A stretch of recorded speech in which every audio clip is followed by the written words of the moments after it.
From the USA to Merseyside and beyond, welcome to the Blue Frontier. Insightful Everton analysis for every Blue with James Boyman, Ryan Williams, and Shan.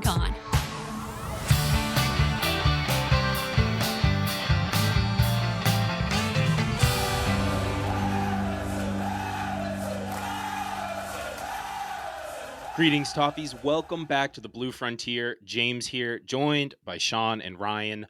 Welcome to part 6, which will be the penultimate episode of our Everton 24-25 team assessment series. We're almost at the finish line. To quickly recap, part 1, we brought you a ton of performance data from the past season to set the stage for where Angus Kinnear and the Everton Transfer Committee should look to improve the existing squad this summer. We've gone through a bunch of positions so far. In part 6 today, we're going to first get caught up on all the latest transfer news, talk about some rumors, and then we're going to get into a deep dive on the left back and center back position using the same methodology we've used throughout the entire series. So far, we've gotten some really great feedback, so thank you for that. If you enjoy the show, please leave us a rating and review on your podcast platform of choice. Follow us on socials. Reach out. Let us know what you think. Join our Discord. Great community. We've had a great uptick in people joining lately, which is awesome to see. If you skip past it at the start of the episode, you might not have noticed, but we have finally an intro song, which has been in the works for several months now. Glad to get that over the line. And thank you very much to Steve Barkwell, who composed the song. Great to work with,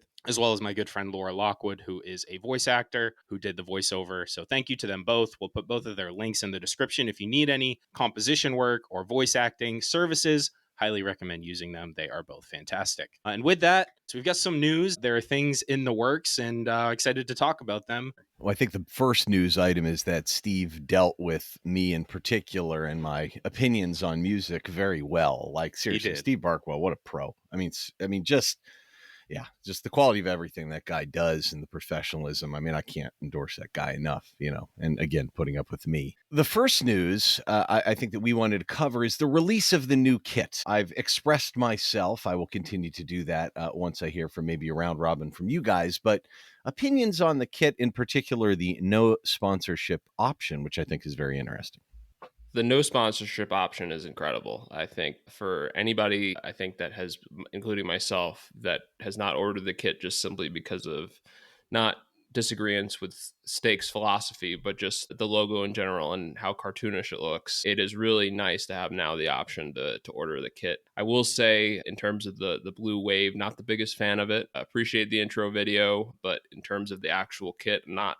It could grow on me. I don't really see it at the moment, but we'll see. But the away kit, right, that we've kind of talked about, we've seen leaks of, I'm really excited to see if it really truly is what it looks like. It's just been so many years now with terrible sponsors for Everton. So it's nice to finally be free of that. And it is kind of funny. The club puts out this very well-produced release video for a kit that has been leaked for like a month now, almost 2 months maybe. And yeah, I'm not the biggest fan of it. I'm not going to lie. It does look a lot better without the Steak logo, I think. And it's great to have that option, at least for this year. We know that eventually we'll get a new sponsor that's compliant with all the regulations and we'll be back stuck with the sponsor, but hopefully something a little more aesthetically and potentially ethically pleasing. But yeah, I'd give this kit like a 5 out of 10. I don't plan on buying it, but as you said, Sean, the away one looks pretty sharp. So I'm excited to see the rollout for the kits to come. I mean, I don't want to get sued for defamation or anything or saying something inaccurate. Again, I'm not a lawyer, but I do think that they want to make sure that they're in compliance with child labor laws, because I'm pretty confident that the designer of that wave pattern was a 4 or 5 year old who they handed a crayon and said, make waves. Pretty sure. I honestly, and I'm really not understating this. I think it is the most pathetic design of a kit that we've had. Maybe even a worse design than that crazy thing that we thought was a training kit when Rooney and them were here. In all seriousness, I just don't understand it, how you can be a serious company and that's what you put together. Like going into a new stadium. Again, I'm not going to buy it anyway because I can't stand those guys as a company. I don't think they put the care into their products. Their quality is questionable and their practices in general are abhorrent. But it's embarrassing. Like that to me is absolutely pathetic. One of the most pathetic design attempts I think I've ever seen in my life. And I cannot state that even more so, again, without being sued. But I recognize it's a family show, so I don't want to swear. But in my inner monologue is swearing a lot. Yeah, it's just bad. It's just bad. They could have gone a cool direction if you want to do the water thing. But yeah. I mean, people are going to say it's blue. Why do you care? I'm like, I don't say I care that much, but I still think it's embarrassing. That's just my opinion. I mean, and you're right, it's blue. I mean, that gets you, what, 1 out of 10. I mean, Yeah. what we're expecting it would be. I mean, that is truly the bare minimum, is it has to be blue. Right. Like, you can't do that. We got serious problems. Well, either way. But on a more professional note, I think the ultimate professional, Seamus Coleman, looks like he's inked a 1-year deal. Some different takes, I think, on this one. I don't think too many people will be upset about that because he's Seamus Coleman. I do kind of wonder how much of a role he's going to play and what does that mean for our right back position going into this year. I'm not really sure, but I hope he can stay fit and contribute a little bit. I think people are fairly skeptical if that's going to happen. Thoughts? Good to see. Of course, just incredible servant of the club, incredible professional, as you said, Ryan. Don't know what he's going to really contribute on the pitch. I hope he could walk us out maybe in regards to essentially kind of the opening game. But I feel like he's more of a guy that's probably suited to play in the Everton Roma Legends game, right? Than being on the pitch for a serious amount of time for Everton next season. I hope he can stay healthy though, in all seriousness, just because I kind of be intrigued to see like what he can contribute if he could stay fit. I just think he's a figure who's so integral to the culture of the club, and instilling that into the squad is something I think Moyes will want a player to be able to do that. I do sort of view Seamus now as on a trajectory to being a coach of some kind, being part of the staff in the back room, but one more year as a player, he'll be in training, help keep the standards consistent and up to what Moyes wants to see. And we love Seamus. I know his time is eventually going to come to an end, but we get at least one more season. And fitting that he gets to, as you say, Sean, lead the club into the new stadium in potentially his final year as a player. It did seem like it would be wrong if he wasn't, just kind of cut off without leading them into the new stadium. We'll talk about him a little bit more in a second here. From El Bobble, interesting news on JB. Yes, as of, I believe, yesterday, the Bobble reporting that Everton and Jarrad Branthwaite are advancing in talks over a new and improved contract. Paul Joyce reporting that it's a 5-year deal. We know that he was still under contract for another 2 seasons, but this would secure his future for 5, which I think, honestly, is just maybe the move, one of the most important moves the Friedkin Group could have made this summer. One that we weren't sure if Branthwaite would be sold. I think this is a big statement of intent.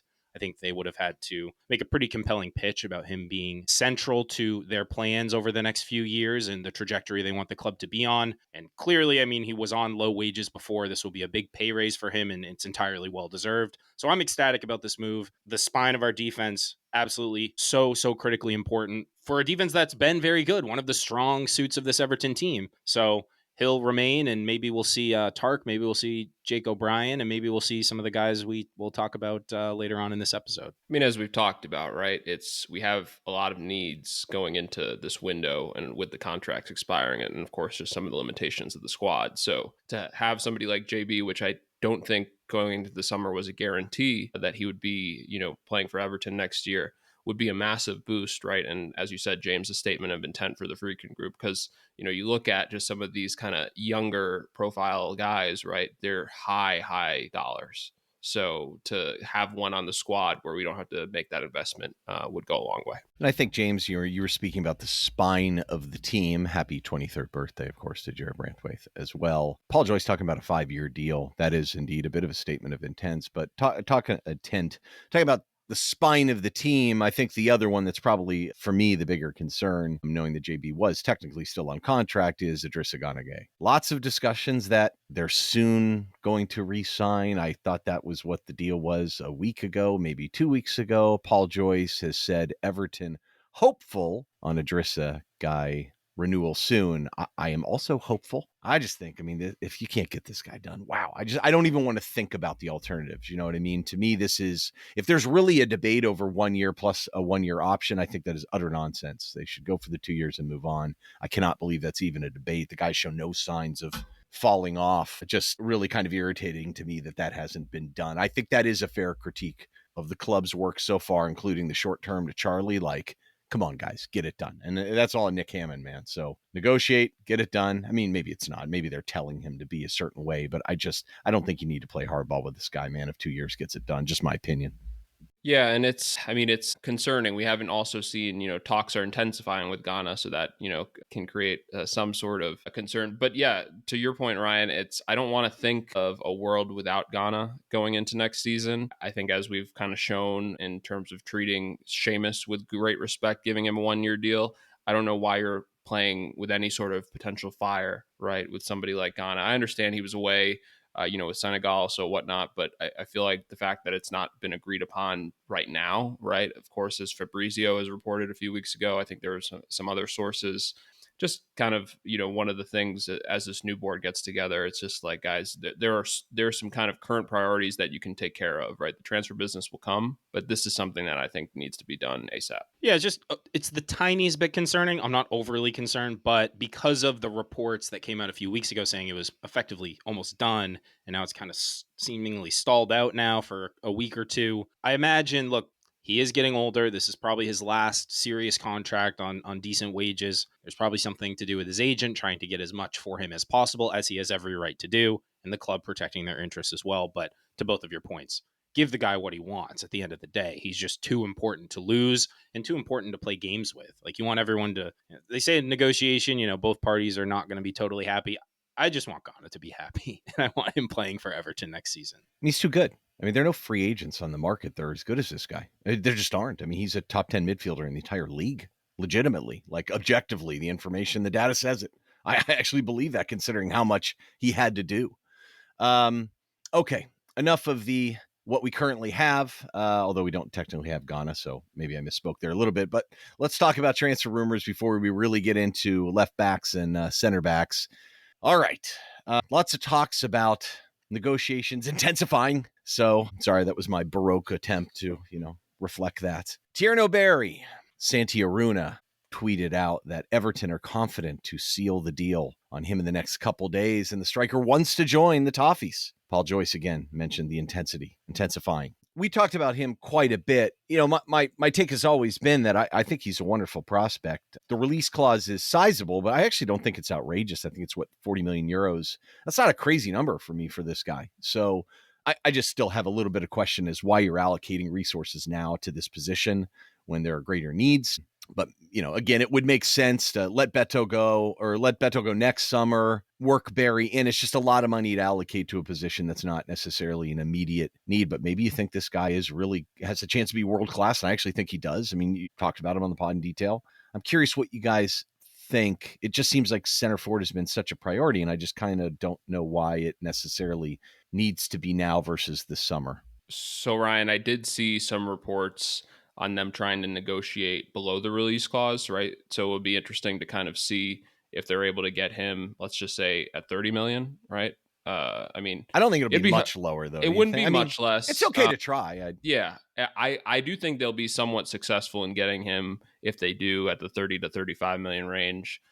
Nonetheless, it is quite an investment in a kind of summer where that's not our greatest need. It is interesting because I think the Discord, there's a ton of discussion this week about if you get Barry, you have to sell Beto. I disagree with that. As you just mentioned, I think Beto could still start, and you're allowing somebody like Thierno Barry to get used to the league. You're allowing him also too, right, from a healthy competition standpoint, if Beto's not getting it done, for him to start. So I think you want to keep those two guys, at least Beto, for another season. I don't think it's just an immediate sell. So yeah, I think, but I also think too, in a kind of a weird way, I know we haven't really talked about Dominic Calvert-Lewin, but I think this kind of ends that potential chapter, right, of if they're looking for a striker to kind of be the future, that kind of puts him out. So I'm impressed in regards to the club looking at a guy in this profile, and I think the potential is definitely there. So if they want to get it done, more power to them. It's just we have some greater needs too that we need to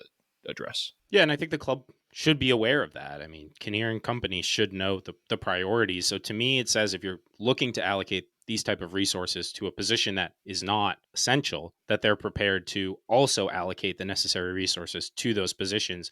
And really, I think I'm reading it positively that they are going to address all the needs. And this is just a developmental move and potentially a really strong return for the future. And you get a good player with an incredibly high ceiling high likelihood of a ROI there. We talked about him, I think it was the right wing episode that we talked about him up front. So if you want to go back and listen to kind of the scouting report on him, but incredibly high ceiling, potential to be world class, and would love to see him at Everton next season. That was a Cam episode, but I could be wrong. I'll say this. It's encouraging in the fact that it seems like the positive side would be like we're thinking longer term. It's not necessarily about this year. I think that would be an encouraging sign. The discouraging sign would be that the manager just feels like we need a center forward no matter what, or that we need two, that we can't play without two, which, I've already gone off on. I think some of that's a little bit silly, but we'll see. This one will be easier to judge at the end of the window to see how we address center, mid, and right wing, you know what I mean? And right back. So let's talk about that situation right now. There's no quote tweet on this one in terms of Kenny Tete because it's been all over the place. It sounded like we went in pretty big with a decent deal. Fulham has matched. Now it's up to him. I don't know why if you match that he wouldn't stick with Fulham. But to me, I mean, we haven't talked about right backs. We've got that coming up, but a little secret, at least me personally, I think he's far and away the best out of the frees on the market by a mile, certainly a lot better than Kyle Walker and better than Kyle Walker-Peters. So I don't like this guy's a lockdown starter in the Premier League. If they could get this over the line, even if it's at really high wages for 3 years, I mean, he's a locked in starter. Yes, there's health injuries and stuff, but I just think that there aren't many guys we can sign on a free that I feel very confident plugging right into the Premier League and having them do well. Again, maybe that counteracts the longer term thinking, but I think we recognize there needs to be also a younger developmental right back. I think signing Seamus Coleman, though, wrinkles as to when that needs to be acquired. Maybe they give Pato another chance. It just seems like they probably wouldn't. I think Patterson needs to play. I think you got to send him on loan, and I don't trust him at all. So I don't know what you guys think that this means. First of all, like positive, negative on Kenny Tete, and then that combined with the signing of Seamus, what does that do to our summer? And I think we recognize we don't have that much money to spend. So something like this from a wage standpoint may be high, but the PSR impact and the cash impact would be fairly low. Yeah, I am a big fan of the links. I'm discouraged because, as you alluded to, Ryan, like Fabrizio basically said it was done. Then Fulham come swooping in and potentially throw a wrench into things at the very last moment. So now it's kind of unclear how things will proceed, but they're targeting talented guys that will address the problems. And he plugs and plays almost immediately as a starter. Some injury concerns. He has missed a decent amount of game time, but we've had right backs with injury problems, and he's a pretty good one. So I think you can deal with that risk there. And it does, I think, extend the time horizon to sign a multi-year replacement, the future of the right back position, for yet another year, going on 6 or 7 years now of needing to secure the long-term future. But you plug a hole with a very talented player, makes the team immediately better. He can get up and down, strong one-on-one defender, and he offers a little bit more going forward than a Jake O'Brien. I mean, I just don't, we haven't talked about Jake as playing right back again. I hope that that's a emergency only thing going forward, and this would help make that a possibility. For me, I mean, I was pretty shocked. Candidly, I'm kind of on record to say I thought Tete was a foregone conclusion to stay at Fulham, right? That's why I didn't even kind of consider him in the freeze, just because from the reports that ended the season, I was just like, I don't know why he would leave, right? It seems like he's in pretty good favor there. Marco, of course, I think loves him. But it is interesting, right? Because you kind of peel back the onion a little bit. I mean, Timothy Castagna is still there, right? So there's a decent last option. Year. Was he favored over Castagna? Not really. Yeah, I mean, it's kind of hard to tell, right? Because also, as you mentioned, Ryan, I mean, he does have a decent injury record. So he's in and out of the lineup, right? And of course, Fulham, they were flirting with Europe for a while. So, and Castagna also has some injury issues too. So it's not like he's, kind of a clean bill of health. But if I will say, in terms of my personal opinion on him, I think he's a great player. I think he would help us tremendously, especially, as an offensive right back as well. I love how he can progress with the ball. And of course, we'll get to it, later when we do that episode. But if they can get this over the line, like it'll be tough to kind of, if he does stay at Fulham just after kind of getting a little bit excited but if they can truly get this over the line, I think that's a massive, it's not like a plug, for, just kind of a plug and patch. It's somebody that would be a very solid starter for us. And kind of really, you look at our back line, get you excited, even with Miko there. The Friedkins making statements of intent left and right. They're all over the place, coming thick and fast. So with that, shall we get into the meat of the episode, starting with left backs? Ryan, if you want to introduce our current personnel and some of the methodology we used in identifying the targets. Yeah, we'll try and do this quickly because we've done this so many times already. But Look, we've got Mykolenko at left back. There you go. I mean, there's some discussion. Maybe Dwight McNeil could be a left wing back, an emergency left back. He's played there. Even in the PL2, I mean, Samuel Smith's a right back and has played there. So there's really nothing. So looking at kind of performance from last year, Wyscout's index, they have lateral defenders, top 30, both left and right. Mykolenko was 21st. And I think we agree that Miko had a pretty good year last year. I think he mixed in a little more attacking stuff. The ID models that I run, I've got 39 at left back. Mykolenko was 22nd, but he was 6th in kind of deeper ball playing left backs, which is really the role that he was in much of the year due to Sean, who didn't really want to push up his fullbacks. And I think he did fairly well in that role. I mean, unlike Patterson and other people on the other side, Mykolenko was a good fit for Dyche in many ways. But look, he's turning 27, or just turned 27. He's got a year left in his contract. So they've got to make a decision. So I think we can maybe assume that he's going to stay. So I think we should be looking at, and we need someone who can play left back. I think we're looking at someone that's maybe younger with potential.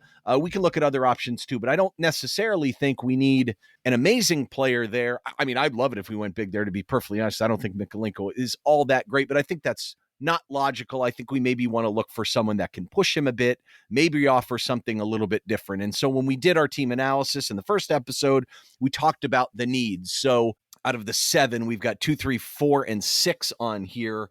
2 need to beat more players 1v1. I don't think that's quite necessarily what you need, but you want to get fullbacks into space to open it up for other people as well, to take that vertical space and allow Njai, for example, to cut inside and dominate and take people on in the half space. Number 3, need more open play creation. Absolutely.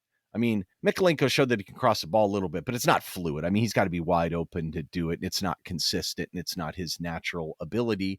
Number 4, if you're going to sit back, need more progression. So that's okay. You know, Moyes likes to attack maybe on one side, a little less on the other. Then they've got to be able to advance the ball up the pitch via the pass. You can't have Njai dropping down and being the only person that carries it forward. That doesn't make sense. You got to have guys in the back that can pass. I think that we talked about the defensive mids and leverage your defense. When we say that, we know we have a strong spine. You've got Gana, you got 2 great center backs. The fullbacks can have a little bit more freedom. Moyes would let them play. So if you get another decent defensive mid that can cover for fullbacks, maybe you want someone that's more attacking. So all that being said, we're going to do our typical analysis where we look at free agents, we look at relegation players, we run some data, spit out some players, and then we look at some other wild cards, people that we've been linked to, and maybe the occasional North American player. So without further ado, let's get into the free agents. The first one is Sergio Reguilon, 28 years old, coming off a free at Spurs.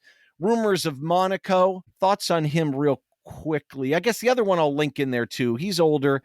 Nicolas Tagliafico is 32 at Lyon. He's maybe another older consideration. Roma's linked to him. Ronaldo Mondava, 31 years old, Atletico Madrid. I don't know if he's quite at the level of those other guys, but he's another one coming off a free. Any thoughts of those 3 guys, gentlemen?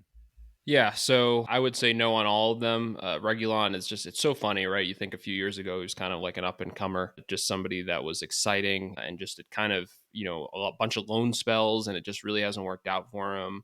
Very, like if you thought, I mean, the kind of opposite of Miko in terms of he's just an horrendous defensive left back. And so, the appreciation for Miko, I feel like from the fan base would go through the roof if we signed somebody like him. Tagliafico would be interesting, but I think as we get to the option that we're looking at, it would be more of a developmental guy, right? So I think we'd kind of go in that direction. Not to say he's a bad player.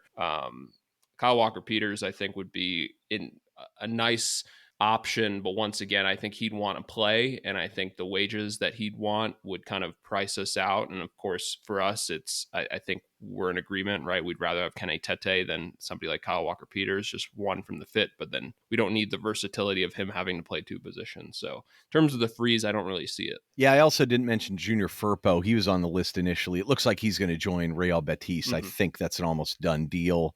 28 from Leeds and or attacking. So yeah, let's lump Kyle Walker-Peters in there too. He's 28.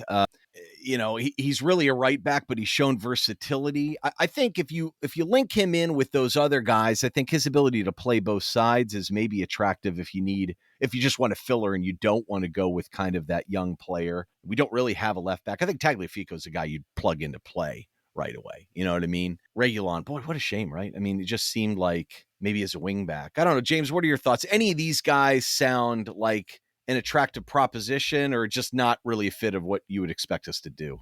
Yeah, I think you guys covered it pretty well. I mean, the Reguilon thing, Sean's right. Just so much attacking and really a lot of unrealized potential with him. Tagliafico, yeah, none of these guys, they're just older. Kyle Walker-Peters was one that, as you said, if Tete wasn't, even if Tete falls through, knock on wood, like that's someone who I think you get the versatility, replicate that of like Ashley Young, can play both sides, slightly younger, and can get up and down a little bit more. But the wages and everything, I mean, I think is a piece to fill gaps for a short period of time. I would actually be okay with Kyle Walker-Peters. I don't think he's great, but you pay out and you get immediate guy who can just plug and play. Same kind of thing with Tagliafico, but like you said, Ryan, I think he'd want to start at 32. He's going to want to get game time in a meaningful way. Linked with Roma, that might be a better fit for him. So free agent market, probably not somewhere where we're going to look, I think. No, unless you're going to lose Mykolenko. Right. But I will say this, if you do get a deal for Mykolenko, you could do a lot worse than signing Tagliafico. I think he's perfectly capable of stepping in and doing okay. I don't...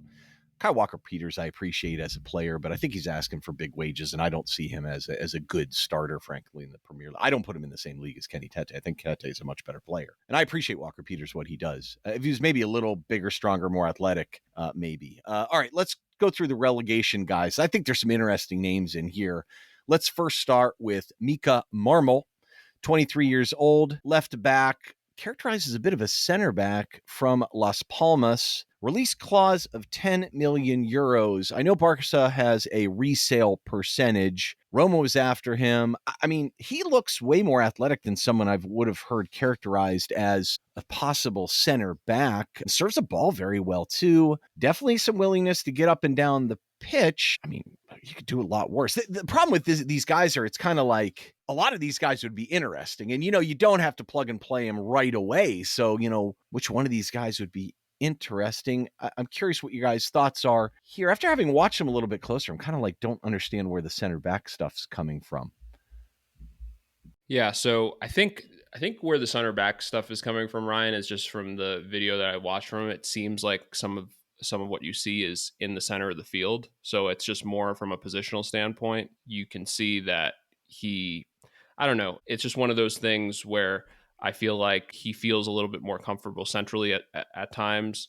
But I agree with you in regards to he's an interesting option. So would not be upset by any means for signing a guy like that. And it would be interesting because if you wanted to look at like a fourth center back, if they truly looked at him in that regard, right, that could be a potential fill-in. Yeah, he's an interesting one. I actually liked watching him quite a bit. Transfer Market says he played 20 games at left back last season and 12 at center back, so kind of a tweener there. And they play 4-4-2, James, too. So, I mean, there was legitimately playing center back at times. I think the challenge is sometimes with a team that's not great or needs to make do, you've got to play different positions. And that certainly could have been the case and could have been injuries, too. I have to admit, I have to go look at that a little bit. If you recall, was it McKenna played back there? Isn't he a left-sided center back? So I think he would have been the guy. So I think he may have been banged up a little bit, but I'll double check on that. Yeah, he doesn't look like a center back, right, James? No, I mean, he's 5'11", so I think in terms of profile, he's like, that's fine for an outside back, but I think maybe his like acceleration is good, but not elite for a fullback, but it's pretty decent for a center back. So he's kind of got in between attributes for either position, but not necessarily clearly fits one or the other. He's decent creator for Las Palmas last year from the wide areas. 10 million euros seems maybe a little bit steep, but only 23. These tweener guys, I think they provide versatility, but when you're not 100% sure exactly where their best position is and they're not suited necessarily for either particularly well, have some concerns, but he's fun to watch. I mean, he definitely can accelerate pretty quickly. He gets past guys, but I don't know if he's quite the profile we'd be looking for in a left back, to be honest. Yeah, I think he's a legitimate left back, personally. I think he'd be interesting. Wouldn't mind someone even a little younger, honestly, because you can. All right, speaking of a little bit younger, Adam Asnu played at Real Valladolid last year. He's 18 years old. He was on loan from Bayern. Now, normally you'd think, why on earth would this guy want to leave, right? Bayern just takes everybody and doesn't let them go and whatnot. But apparently he wants out. That's the rumor is, and wants to go back to Spain, looking at Getafe, which is crazy. Do you really like to kick people that much? Real Betis, I mean, I got to admit, he looks pretty great for an 18-year-old. He's raw, he's reckless, but I think we need a little bit of that. And so I'm not sure what the number would be. You'd still think he'd be expensive, but this is the type of profile that I would find very, very interesting. I mean, this kid's ceiling's pretty high. Yeah, I mean, Ryan, just you watch the highlights of somebody like him, and it's just awesome, right? His take-ons, he plays with no fear, and I think that's what, from a just kind of optimism standpoint, like you really, especially like just watching Miko for years, right? You're optimistic? Like, yeah, I am optimistic of the player. I'm not optimistic that the fee is in a realistic ballpark, right? So no choo-choo? Yeah, no choo-choo in regards to the fee. I just feel like they're going to ask for big money. This just feels like a kid that is going to do some great things.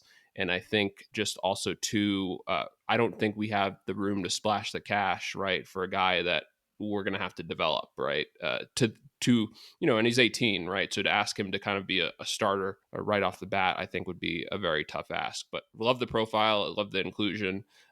Really exciting player, and interested to see where he kind of fully ends up. Yeah, absolutely. The type of profile, yes, maybe not at the wage. The point of buying a young player is to buy low and, sell high or get high level performance downstream, right? Not right away. So speaking of a guy that fits that, who quite ironically is from North America, and a guy that we know pretty well, John Tolkin, left back, USA. I would call him more of a left wing back, but he literally played left center back at times for a while on the ball at New York Red Bull.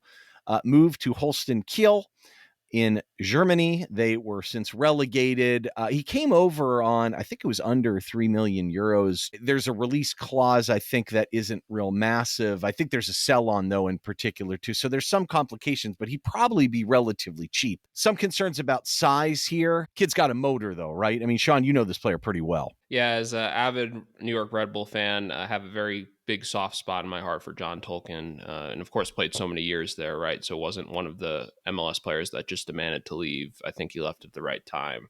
I think he would be, I say the Goodison faithful, but the Bramley Moore faithful would really like John Tolkin. I think he's definitely limited in regards to some of his physical attributes, just given his size, but he can really serve a ball in. I think he's not going to be afraid to take guys on. I think he would get better as time goes on. So I feel like, as we just talked about, and you mentioned, James, like kind of, Marmol and maybe not being that great fit and just kind of a tweener. I feel like he's kind of the right guy to say, okay, you don't have to start day one, you can develop. And I think he actually complements Miko's, differences pretty well in regards to a guy that if we wanted to put there to chase a game or get something more from that position, I think would be a good risk to take. Can he hack it from a physical profile? What do we think his ceiling is?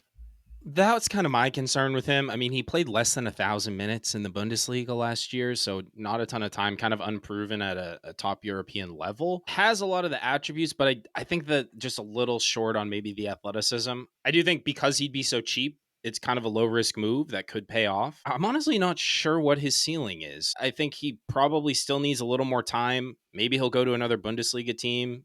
They'll scoop him up. But yeah, for me, just kind of too unproven, even at his young age, to take a risk moving to the Premier League level. Yeah, I like the basic profile, though. Younger, good left foot, can get up and down the pitch quite a bit. Decent delivery. Oh, yeah, if we played a back three, he would be perfect, So it's just, but I don't see that happening. Would be a good risk at the price, but I agree with you, James, in regards to the physical limitations, the Premier League adjustment, right? It would be tough for him. It's not the perfect physical profile you'd think to be successful long-term in the Premier League. So I could understand hesitation. He'd be cheap, though. All right. Southampton has a player. Wellington is 24, left back. Did very well, was very combative against Everton. They just signed him in January. He had been mentioned a lot for the targets of European clubs. I really liked him at Sao Paulo. I thought he was very good. Lots of energy, battles like crazy, maybe lacks a little bit of polish. I don't think this would be the worst move if you need someone here that's shown that they can hack it a little bit. Might not be my first pick, but not a bad player, right? I mean, would you be upset if they announced him? Because I bet you the price would be decent. Yeah, transfer market has his value at like 3 million euros. I do think they just signed him. So for him to, at the time, mid-season, they would have known that they were going down. Yeah, had to know, right? they wouldn't have I wouldn't think there'd be a relegation clause or anything like that. They're probably looking to hold on to him in the championship. I mean, he broke through at Sao Paulo at 18 years old and played for them for a number of years and did very well. Maybe championship year in the championship would be a good, I think probably best for him. But I agree, as a piece, you could do a lot worse than a guy like Wellington. He has a lot of the right attributes. Yeah, I really like the player, but I think, as you mentioned, came in January. I think I've seen him a bit as kind of Southampton's just languished in the Premier League the last, part of the season. And I thought he did pretty well. I agree. I think the championship is probably, they bought him as the nailed on starter to be their starter in the championship, especially losing Kyle Walker-Peters. But right guy to kind of target in regards to profile, and credit to them, their recruitment team for finding somebody like him. Yeah, maybe want someone with a little more ceiling, a little younger, but that's just me. Last player, Sean, I'll let you do the honors here. Yeah, Victor Christensen, the market value is 18 million. I think it should be negative 18 million. This guy stinks. He's one of the worst left backs I think I've ever seen in the Premier League. Bologna, they made the Champions League with him. I think that needs to, be in the Hall of Fame, that he played any significant role. This guy's awful. I don't know how his market value is 18 million. I don't know if he's kind of on the Fabrizio plan of just, paying guys to talk him up and just, yeah, I can't say enough. Ryan really hates the kit. I hate Victor Christensen. I think this guy is terrible. So yeah, that's what I have to say about him. We can move on. Leicester City, fantastic recruitment there last couple of years. All right. Okay, so I think we've exhausted most of the relegation candidates. So let's go through the data. So I said go young, 23 and under. Wanted to see lots of accelerations, lots of running, not accelerations, but progressive runs. Lots of battles and someone that can cross the ball a little bit. So the model spit out guys like Nuno Mendes. What a surprise there, right? Nuno Mendes is a decent player. Ian Madsen, Altnori. Okay, naturally, City threw a lot of money at him. If you were going to go big at left back, that would have been it. Udogie. I don't need to learn how to Udogie. I know he's a pretty good player and a good attacking player. That's terrible. I'm sorry. Anyway, so full disclosure too, I could come up with a million names here because I've had to watch left backs for some other reason for a couple different places. The first name that comes out, I think that if you were to look at someone that you could plug right in, was Adrien Truffert. 23 years old, left back at Rennes, and his contract is up in a year. Very polished player. I think there's some questions on how much better he's going to get, but he's going to Bournemouth following the sale of Kirkez, and I think that's a decent replacement for them. It doesn't quite have the ceiling, but he should be able to plug in pretty well. He's got a fantastic left foot, too. It'll be interesting to see how he does. We talked about Mika Marmol from above. A couple other guys as new as well. One guy I wanted to bring up who I actually have really, really liked, and I like his profile as a left back versus a left wing, is Samuel Illing Jr., 21 years old at Middlesbrough right now. He's on loan from Villa. We know Villa is having PSR issues. They bought him last year for 14 million euros. He played a lot of left wing. I think his physical profile and the way he plays, he's a left back to me. I really like this guy. I think he is, if anything, underrated. Last year, he was all the talk about people interested in him, and I feel like he's almost forgotten. Is this an opportunity to do another PSR swap deal with Villa? Thoughts?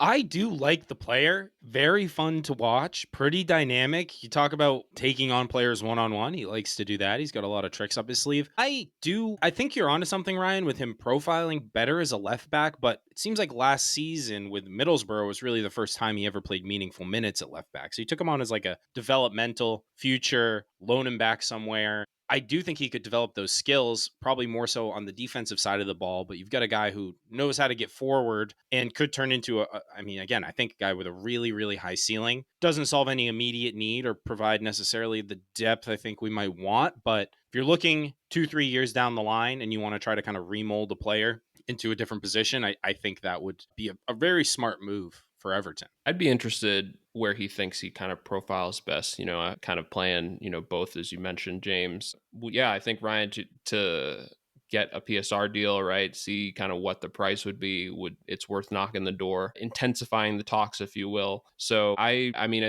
don't hate it. I think he's somebody that could be interesting, definitely profiles pretty well. Would be interested on kind of the overall price, as well as, kind of selling him on a position. I'd be curious if he'd be open to being, kind of a full-time left back. It is true. I mean, when he came up kind of with the U19s, even when he was at Juventus, did come up more of as a left winger, actually played a lot of midfield.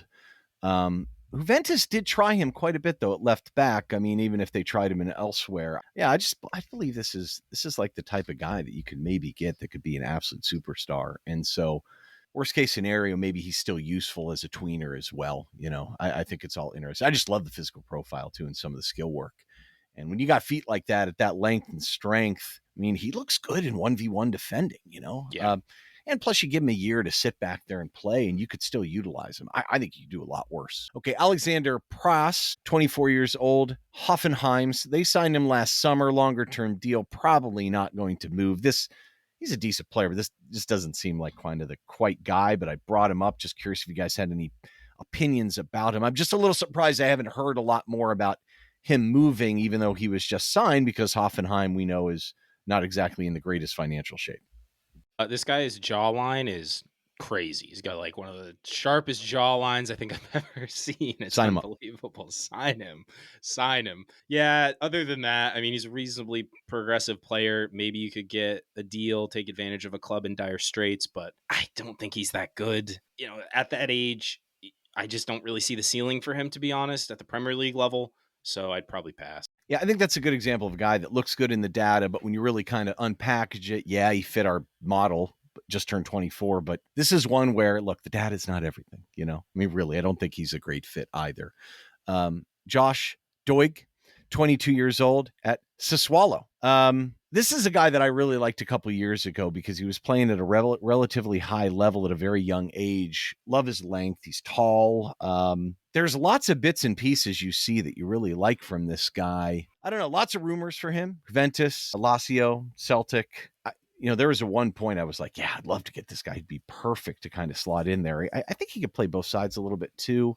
But then it's the curse of like Scottish young fullback. Do we do that? Every time, I guess, every time I've watched him and I think he's really great, there'll be a moment into a match where I'm like, it's like, oh, he looks so good. He's so impressive, long, good physical profile. And then, oh man, he looked flat-footed there. He just got beat clean.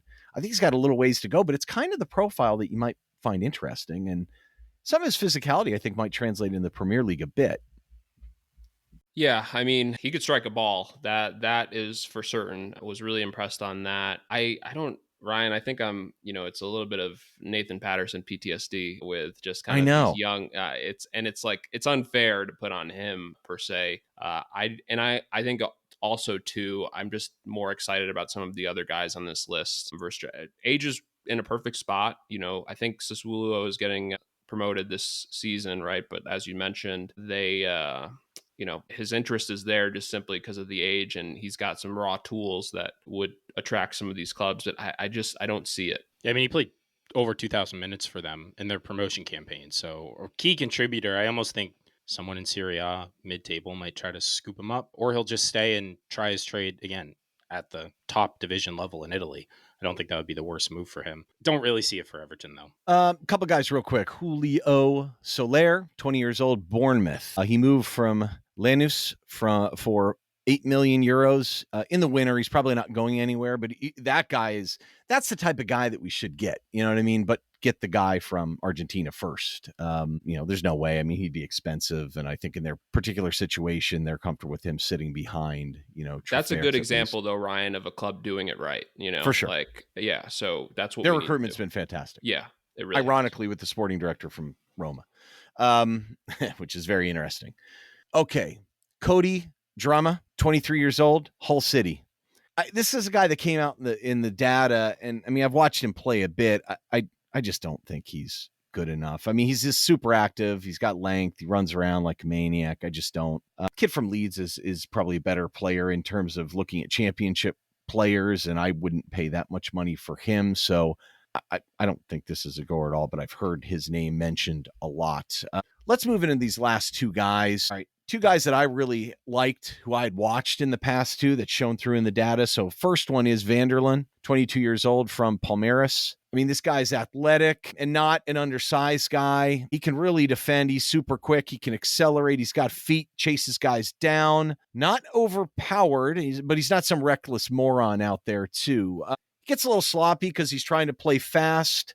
Word of advice for people watching players play in Brazil. Sometimes the field conditions, sometimes the way the game is played, things don't look as clean as they would normally in other leagues. But has anyone ever accused the Brazilians of being lacking, like less than technical? So you've got to adjust a little bit for the league. Sometimes the grass is longer as well, too. Players look slower. Argentina is the ultimate place for that. A little surprised he hasn't moved yet. He has a lot of potential. He almost joined Norwich last year on loan. I know Southampton made a play for him. He's second choice, though, at Palmeiras. Piquerez has been playing ahead of him at the Club World Cup. I'm a little surprised he hasn't played a little bit more in that. I mean, this is the type of guy that I would definitely go for.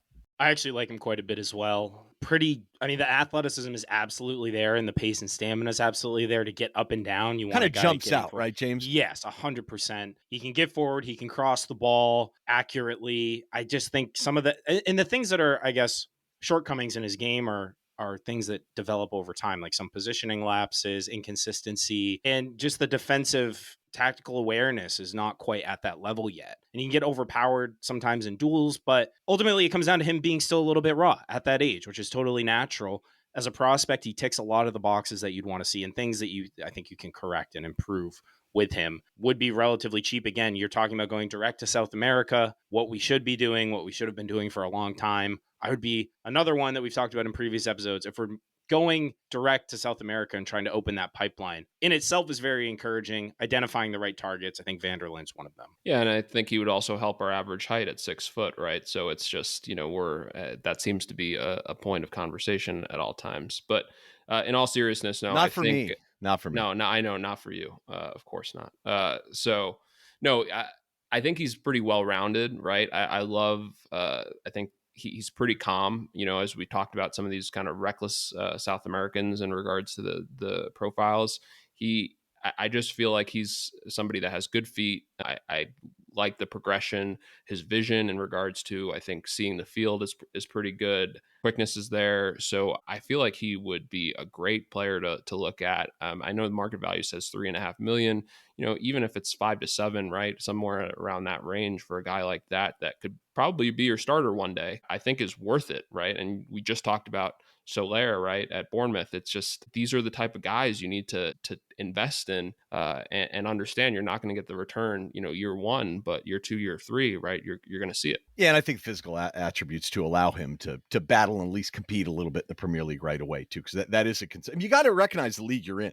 But I think James's points is really good in terms of the things that they're not perfect at, which is what drives the price and creates risk. You want those things to be areas that you could expect to improve. I mean, it's just natural growth curve in certain guys. You're always rolling the dice, but, there's certain bets that are lost the second you make them. So I could come up with some examples of our recruitment in the past. Anyway, including our right back. All right, so let's talk about another guy just like this, I think. Lucas Esquivel, 23 years old at Paranense. Now he's an Argentinian playing in Brazil. For those that know, that's not that common to have non-Brazilians playing in these sides too. So this is thought of how highly valued he is. He's got length. He's got pace, more straight ahead. Feet are pretty good, not amazing quickness like Vanderlan maybe. But man, he gets up and down the pitch like crazy and he crosses it constantly. I mean, his left foot is so good. River wants him. River's dying to get a left back. They have Marcus Acuna. I don't know how long he's going to stay on the pitch trying to pick fights with Denzel Dumfries the other day. Did you guys see that? That was ridiculous. He's like sprinting off to fight after I'll meet you in the parking lot type thing. That guy's a real pest. I get it. He's almost a winger playing left back, but they play so many matches. Like they need a left back. So you're going to hear another guy later that they're talking about looking at. I love this guy. This is another guy that I would love to have. This would be a perfect type guy. Just turned 23. So he's maybe a little bit on that edge of developmental, but I could see him doing well in the Premier League. And man, Argentinians, him and Charlie, man, this guy will drop the gloves with people too. He is combative and tough. Yeah, I like Esquivel quite a bit. You mentioned the crossing, Ryan. I mean, he can really cross well and has pretty good long ball accuracy generally across the board.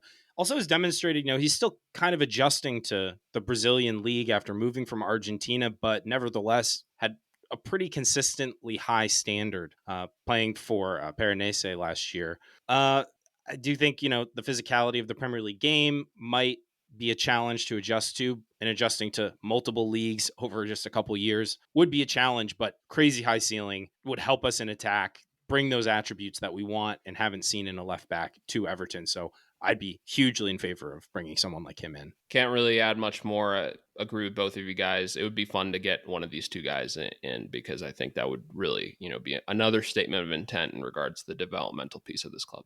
It sounds like the title of this episode, just statement of intent. I know. It sounds like he's moving too. So, I think. So, okay. A couple other guys that have been linked and maybe some other wild cards from who I've seen out there. The first one is Elias. Is it Jelleur, I think, 21 at Galatasaray. The problem with the Turkish league is when you're watching, like I get it in different feeds and the pronunciations are all over the place. I'm bad enough at it. It's like the last thing I need. I don't understand the fascination with this guy. He's age appropriate. I get it. Very feisty, very active. He's got some skill, but he's right-footed. You know what I mean? He's kind of more of a right back. I don't know why we keep linked on him. We could talk about him maybe a little bit more in right backs, but it's just not like I get the age thing, but I don't. Just the physical profile doesn't seem like it's the right move for the Premier League. Any quick thoughts on this kid? I feel like you guys think the same way. If you don't, yeah, just not impactful enough getting forward for what we'd want. He does have exposure to European competition, of course, with Galatasaray, but I don't think strength and physicality being a concern, just not for me personally. He'd probably be expensive too. I just don't trust any of these Turkish sources either. And that's pretty much what that's we're fair getting here. Yeah. Okay. Some other players of note that I thought would make sense. So one guy that I've loved forever is Roman Gabriel Vega, left back at Argentinos Juniors. Left back, he's not massive, but he's tough. He's just got great all-around game. The age is fantastic. Probably athletic enough, but at the age where he could get, more athletic, maybe grown his body a little bit more. He is tough as nails, though. I mean, just there's not many flaws, but he's the type of guy that they would love. I almost said Goodison. I'm like, we're not there anymore. He's good on the ball, takes care of it. Some limitations in 1v1 attacking. Like he's not going to pin the ears back and just smoke guys. But this guy defends like his life depends on it. Like, I'm serious. Like, he lines up against guys like, I'm going to tackle the ball from you, I'm going to step on you when you're down, and I'm going to take your wallet. For those that carry wallets. Again, River interested in him as well. Supposedly, Ajax was bidding for him. He had a transfer to the Middle East that broke down last summer for 5.5 million. I think that was dollars. Again, this is a guy that you're looking at in the 7 million, 10 million euro range, somewhere in there. I just really like, I mean, the profile sounds like the type of guy. Maybe you want someone that's a little more athletic, but I just love when you watch him. It's very rare that you watch a guy that is so overtly intense in defending people. And, typical Argentina guy, just an absolute son of a gun to play against.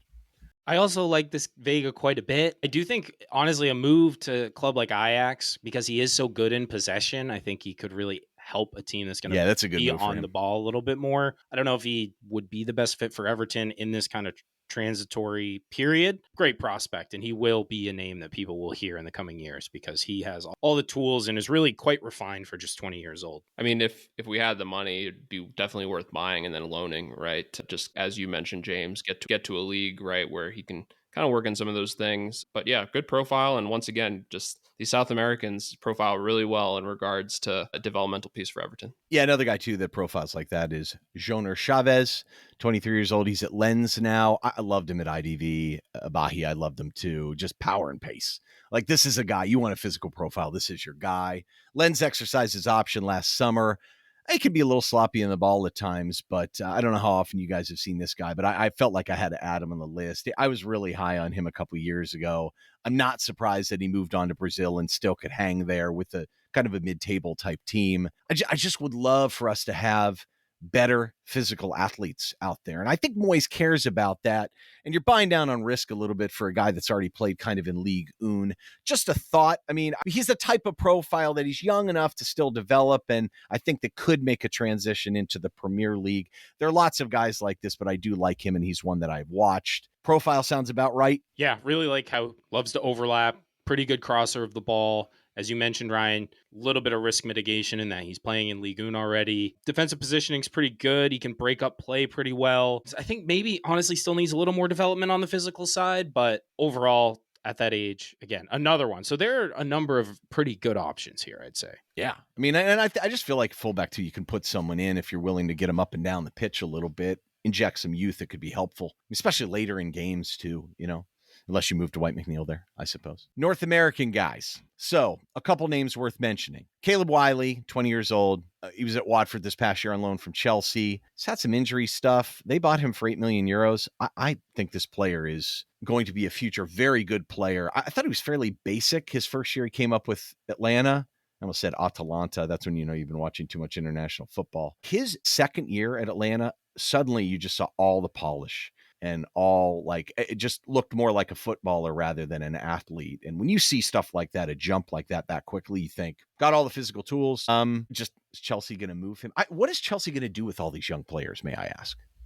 I mean, that's the eternal question with them, isn't it? What do they do when you just gobble up all the good youth prospects? Probably sell them all for a decent profit and do okay, would be my guess. Well, and I kind of wonder, I mean, they're going to make book gains on some of these guys, but is someone going to come in for Wiley at €15 million and double their, I don't see that necessarily. I mean, maybe. American. You don't have to double your money for it to be good business.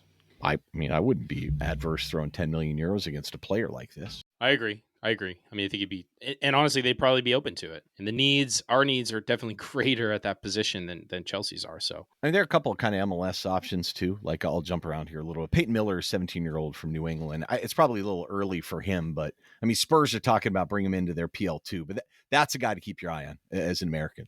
Like, I mean, he's finally starting to break through at MLS. He is quick and great at finding space, getting forward. Like, remember the name. He could be really, really good. Omar Campos I brought in here just because he was at LAFC. Classic young player, took the big deal at one of the big clubs in Mexico, Cruz Azul, and never to be heard from again. I hate when these guys do this. I don't think this guy's really particularly good. I've never been impressed with him. I thought I'd bring him up because he's probably a bigger name for young people, North American. Christopher Lund, 23 years old at Palermo. I think he's kind of an underrated player that's played for the U.S. Surprised he didn't get called in over Arf. If you haven't been in the Discord, there's been some dialogue about the U.S. national team and Max Arf in particular. One guy I think that is worth discussing, though, and again, some of the linkages I've read were from Graham Bailey the other day. And, well, I'll just leave it at that. Sean and James know how I feel about Graham and his intake on a regular basis. Again, I want to avoid lawsuits. Nathaniel Nene Brown. I don't know if I've read that somewhere. I was like, I've never heard him referred to as that. But anyway, 20 years old, Frankfurt. American dad, German mom. This kid is a big-time athlete. He needs to keep developing physically. He's got to get stronger, but man, he's got a burst. He's got good feet. He's got length. He makes good decisions. I mean, needs to scan a little bit more. I mean, natural areas of development, work on his ball control, but I mean, his first touch looked fine, though. His crossing is okay, can improve. I like how he moves the ball. Arsenal, Spurs, like another type of profile. If you want to stay in Europe and you want to grab someone with American ties, I think the U.S. is really trying to work on him to bring him in because I think it's a toss-up between him and Germany. I don't think he's fully tied to either, but like could do a lot worse. I don't think he'd be cheap, though. Would not be cheap, but really good prospect. You get the U.S. tie. You said a lot of the good things about him, Ryan. Technical skills, played in a Bundesliga system, not a ton of experience at the senior level. He's been on the bench a lot for Frankfurt, a little bit of U23 exposure, but strong defensive structure. He reads the game really well, good anticipation, and I think some of the attacking aspects of his game will come with time.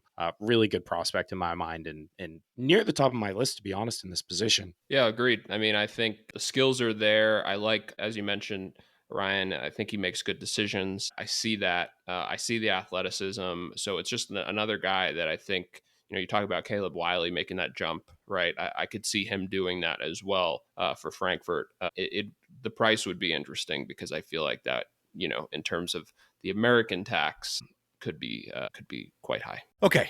Left backs. Final choice. Gentlemen.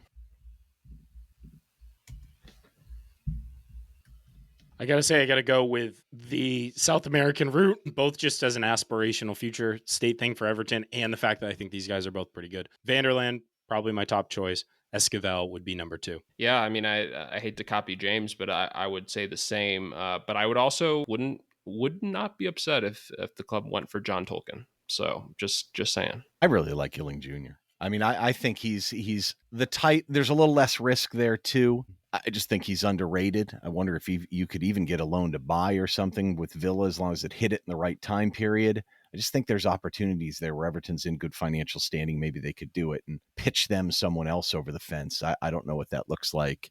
I like Vanderlan too. I just think there's less risk there with him, just with the physical profile. Esquivel, I love Vega. I love Vega just because I love his attitude, and I just think he'd be such a nice match. All right, I know where that took a long time. I don't think center back's quite his needs, so I think it's worth attempting to try and blow through this relatively quickly and still sprinkle in all the names and get the product of the research. I think that people appreciate. So same drill before. We've got Tark coming back. 1 year left. JB signed, looking like long-term. Jake O'Brien. Keane was there last year. It looks like he is gone. I think the problem is that fourth center back. So Reece Welsh played a lot on the left side at the end of the year, PL2. Wilt Hammond's more of like a right-sided guy who just signed. Central defenders in the Wyscout Index top 30. Tark is 7th in my ID models out of 88. Tark 21. JB 20. I didn't think that's right, but maybe it is. Keane 75. Surprise. Jake O'Brien ended up being a right back in it. Tark was very active, is 11th in active center backs. I don't think that's what we want to do. Okay, so a couple different options. You could look for kind of a younger developmental guy, or maybe kind of a veteran player that could cover multiple positions. We talked about Ndidi, Grilic. Renato Tapia is not an option, but someone like that. So left footer would be nice too. So let's move through free agents real quick. A lot of these guys have already moved. Biscagli, who's at Brighton, I think was an interesting ball playing option who could play defensive mid.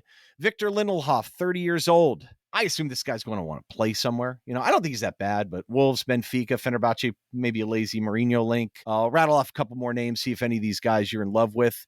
Twanzebe's moved to Burnley, so he's out. Ben Davies, Wrexham looking at him, 32 years old, Spurs. Jamal Lascelles, 31 years old, Newcastle, might be Wolves, Sunderland. Either way, the man needs a breath mint. Yerry Mina signed an extension with Cagliari. Axel Witsel. Could Witsel finally be ours? 36 years old, coming out of Atletico Madrid. May return to Standard Liège. Mark Wilmots was hired there as a big fan. John Stones, not a free agent, but some rumor that you could get him cheap. 5 or 6 starts last year in the Champions League, only 6 in the Premier League. Last 2 years have been scattered and smattered with injuries. Looking pretty ugly in the injury front. Any one of these names jump out at you as a possibility, and I think we need to comment on Stones. For me, it would have to be very, very cheap. Yeah, not a whole lot for me in the free agent market. Lindelof, as he's not going to be your fourth center back. Like, there's just no way he's going to go for that. But I know it would be remarkable depth at the Premier League level at center back if somehow we got him. I don't like Jamal Lascelles, never have liked him. Club captain at Newcastle for a time, maybe leadership, but yeah, none of these guys really stick out to me too much. It would be funny to sign Witsel just to, finally cross that T, dot that I after like a decade plus. And I like that he can play defensive mid still. I mean, he is slowed down considerably though. What about John Stones? He could play as a 6, could play right back, could answer a lot of questions, fill in some gaps, man. We cannot do this charge for Europe boomerang thing. The wages, someone will pay him. I have no real doubt about that. It should not be Everton under any circumstances. I get the romanticism and all that sort of stuff. I just think we need to be past that sort of trend as a club. Yeah, we're trying to reduce the average age, and Axel Witsel really is going to help with that. So none of these guys for me. And the idea of paying money for John Stones to be what for us? Like, it just doesn't make any sense. A leader. We have Seamus Coleman. We signed him to a 1-year extension. Like that's John all we Stones need. is a winner. He's won stuff. I mean, the only person I could see Axel Witsel talking to recruit for Everton is Ashley Young, to say, hey, like, I'm an older guy and they treat me well. So that's about it. That would be an interesting sales tactic. All right. Relegation players. Quick comment about Leicester's options at center back. They might have some of the worst center backs I've ever seen, like across the board. Like, I mean, Woutfest is an embarrassment to the Belgian. To just any Belgian, anywhere. Connor Cody, leadership, has been for 9 million, well worth it. Harry Sutar is still there, believe it or not, Ryan. Oh, you know how I feel about the quarterback. So yeah, there is no option there. How they didn't leak 6 or 7 goals in matches, kind of insane. How about either of the Southampton guys? Bella Kotchamp, 23 years old. He barely played. Like, he's got a year left. Flat out just left out of the squad a lot. I don't think there were injuries. They were trying to loan him out to League One, didn't. Borussia Mönchengladbach rumors right now, going back to Germany maybe, or Harwood Bellis, 23. I think he's going to have a lot of interest. I know Burnley and West Ham are looking at him. I think he's probably a little bit out of our price range for the function. Like, there's no real need to allocate that many resources to him, but thoughts? What about Ipswich Town? Jacob Greaves? Greaves, 24. He played some left back too. I've got some skepticism of him, but the left foot is really good. He has some versatility. I just think maybe he'll probably be expensive, but Bella might not be. Thoughts? Yeah, this might be a bit of a hot take, but I like Bella out of the three the most. I think it's just hard to really look at him because he hasn't played. And I think that situation at Southampton is weird. But the hard part about this, unlike our other positions that we're evaluating, is if we sold JB, I think it's a much stronger conversation. But none of these guys would fill in for a fourth center back, right? So, or even just a developmental guy. He's not a developmental guy at this stage. He wants to start. So none of these guys kind of fit, unfortunately, on that. That's a hard for this type of slot. Like one guy from relegation I thought made sense is Bernardo at Bochum. Like he's 30, former Salzburg, kind of reckless. Probably not. I mean, he could play a little left back. I think he's joining Hoffenheim, not announced yet. But that's the type where he's not going to expect to come in and start. The allure of the Premier League might get you. So we got a couple of the young guys that I thought are worth mentioning that are really talented players. I just don't. I mean, are you going to spend money on this and let them hang out or loan them? Saba Galich which is probably impossible to pronounce. You look at it, it's intimidating. Georgian, some of their names are brutal for me.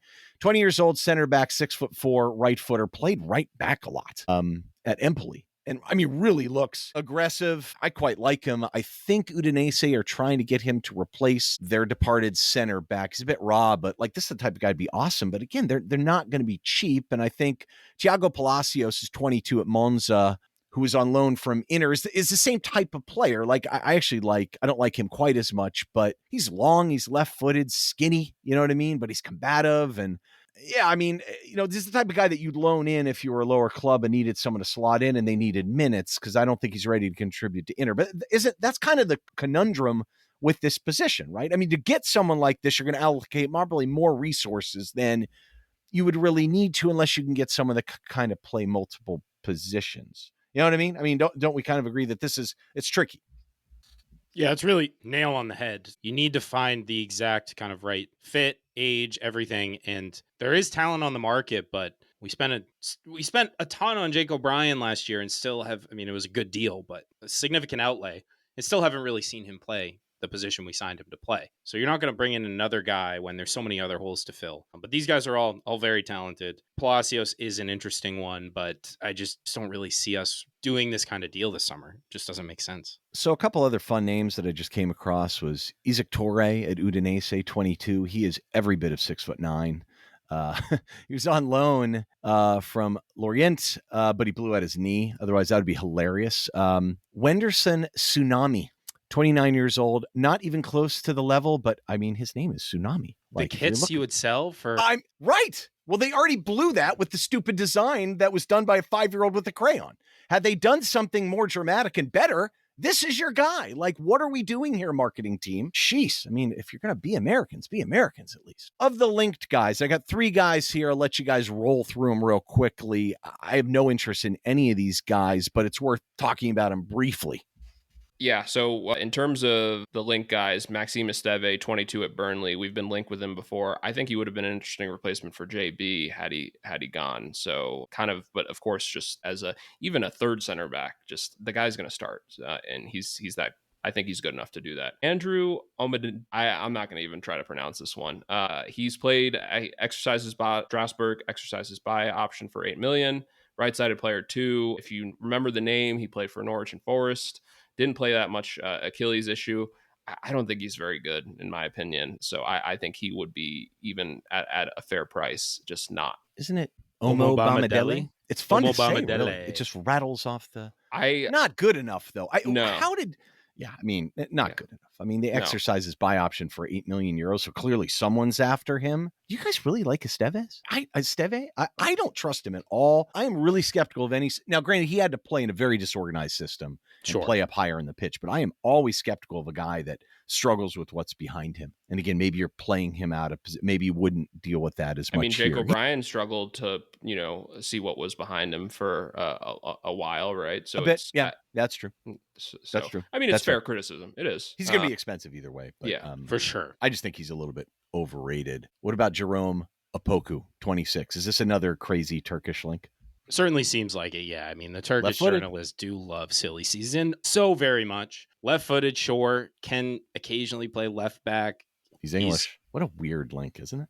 Yeah, it's just the links in this position are weird and feel kind of pointless in a lot of ways. Yes. Pointless is a good way. Like, we're putting this together. I'm like, God, do we really need to? I'll say this: left-footed left back makes sense. It's an odd link. It's hard. You don't want to allocate too much resources to this guy, but this is like exactly not the right guy you would want. Not good enough at age 26. Why on earth was he going to fill in just to be bad? All right. So North America, do we have a couple guys here? There are a couple young guys that I thought were just worth mentioning for fun. I'll tell you what, Josh Winder may finally break through at Benfica at age 20. I would love to get this kid. He's the type of American. I mean, he could start for the U.S. in a couple of years. There are no quality center backs that are just jumping out. Noah Kai Banks, 18 at Augsburg, too, has broken through a little bit in the first team. He's a little bit slow-footed, but he is big, very raw. He's a type of guy that's probably a little too good for PL2, but maybe he could get some minutes there and work in as he transitions to England. Neil Pierre is probably like the thought of as the maybe the next generation guy at Philly Union. He's only 17. He's 6'6", super raw. I don't know if he's going to quite get there, but it's really hard to project someone that looks like that. Chris Applewhite, Nashville, 17 years old, has broken through in MLS. I really like that kid too. So if you're going to go American, there's some decent young guys that would be interesting. It's just, do you need someone that's got a better chance of really doing well in the Premier League? Or do you feel like you have enough flexibility with the players you have now to get away with it? Or I think you probably need someone that you feel like you can plug in every now and then, right? But you don't want to hurt someone's development. I mean, and what do you just get, like an old guy, a free agent to plug in? I don't know how you guys think about this position. So the hard part with this position, right, and you look at the options, and I'm sure there will be others that come up, is just even talking about this has kind of convinced me on like an NDD profile, right, of a guy that can help us more on like the depth side in the midfield, but at the same time profiles as somebody that worst case injuries come up, he can be the fourth center back. Not saying him specifically, of course, as just like super high on, but I think somebody that essentially it's kind of their second position. And so you try to get away with it more. Cause I think, Ryan, the hard part is that if you just got somebody to be the fourth center back like Michael Keane, they're just not going to play unless injuries happen, right? And it's just, that's a hard thing to sign up for, right? And we've went through it, right? There's not many free agents out there that really fit that to a T. So you're saying John Stones? I'm saying give Michael Keane some money and just keep him. No, just kidding. Really? I mean, are you saying that? Honestly, reading through these names, like, okay, yeah, you maybe go for one of the young American guys and loan him out. Or, I mean, do you even need the fourth center back? I agree with Sean, I think is spot on. You want someone who that's their second position. They provide depth elsewhere and they can slot in an emergency. You don't really need to sign, I think, a true fourth center back. Just seems unnecessary, especially, given, again, all the other business we have to do. Yeah, because the only time that fourth center back would really play would be in the cups, right? And unless we truly think we're going to go on a significant cup run, which I'm sure some fans will, right? But then even then, if we do that, right, they're not going to play if we go further into it. So it's just, I think, looking at the options, I think if there was a clear-cut guy that would be okay with just being a player to spot a few minutes, it makes more sense. But I think somebody that it's their second position, but it's not super unnatural to them, like Wilfred Ndidi, right? And I don't think he's very good at center back, just to be clear, but it is somebody that I think just worst case scenario, emergency situation, he could play it. Pick a winner, gentlemen. The winner for me is Wilfred Ndidi, and he's not even on this list because he's in the top. He's briefly referenced. Yeah. But it would be somebody like him, right? Because even though the option, I believe, is 9 million or somewhere around that range, right? And I understand he's going to miss AFCON, right? So that's time with AFCON. So that is a discussion point. But I just feel like any of the other options is kind of wasted resources, where at least with him, he can fill two spots. Yeah, I don't feel super strongly about any of these guys. I think Ndidi is an interesting option. There were some other guys earlier on in the left back conversation that we talked about. Maybe you could have them be like a Swiss Army knife piece in the defense. But I'm not really sold on any of the names we talked about here, to be honest. I would like, again, just for the American connection, any of these young American guys who you could like loan out. But I'm fine with, we're talking about a scenario where Jake O'Brien might not be a nailed-on starter next year. So I want him to have the ability to kind of scoop up any loose minutes, or maybe he finally unseats Tark and it's JB and O'Brien starting every week is really the ideal scenario. And then you have Tark as a depth piece. I just don't see the need here. I'm going to go with Florian Grealish just to get Rocco Reitz to the club. That's all I care about. Beautiful. All I care about is Rocco. We'll do everything around that just to have someone to amalgamate into the club. I like Josh Winder. I would love to get someone like that. The thing is, we don't have that guy that I know of. I don't know our academy depth well enough to know that, someone's going to play in PL2, and actually get something of it, maybe show a spot start or two in the cup. But yeah, it would be nice to get, Ndidi, I get it. I just don't want to pay the money for him because I just don't think he's good enough. So that's the trick. It's hard. It's hard. My guess is that someone will emerge that's not any of these guys. If I had to guess, just kind of strange circumstance, it'll happen. But yeah, maybe one of the left backs would make a little bit more sense knowing that they could fill in multiple ways. So anyway, well, gentlemen, once again, that's a lot of names, long episode. We're getting near the end of all assessments. I like some of those left back choices, though. That was fun to talk about. Last parting shots before James takes us home.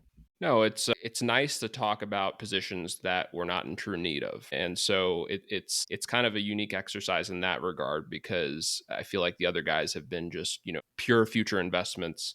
And whereas left back and center back, and we don't know the future with Miko, right? So that will get clarified, in the coming months. But I think also too, it makes me feel very excited about how confident we are at center back, right, with our options. So that when we look at the spine of the team, and especially if we get somebody like Kenny Tete, right, you look at that back four and then Pickford, it's just really fixing some of those other spots. So a lot to be encouraged about in this regard. 100% agree with both of you. This was a fun episode, different type. We do have, of course, the right back episode coming up next, along with goalkeeper, and that will be a robust discussion, I'm sure, because we know that is the last hugely important position. Maybe by the time we record, Tete will be finalized and kind of undermine our analysis. We'll have to wait and see. But regardless, thank you all for tuning into this episode, the penultimate team assessment episode for this year. Hope you enjoyed it. If you did, do us a solid, leave us a rating and review on your podcast platform of choice. Follow us on socials. Reach out. We'd love to hear from you. All the links are in the description. Join our Discord as well.